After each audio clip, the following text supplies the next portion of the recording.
Today, we are celebrating a very momentous occasion in the lives of 1,038 graduates. I have three things I want to ask of you.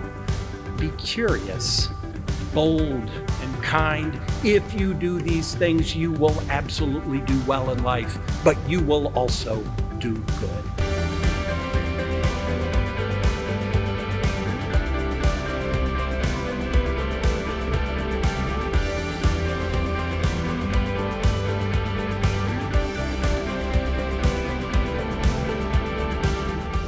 Your time is limited, so don't waste it living someone else's life or pursuing someone else's adventure.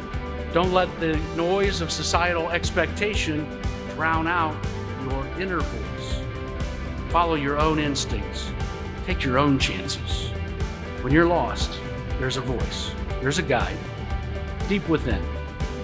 Trust it.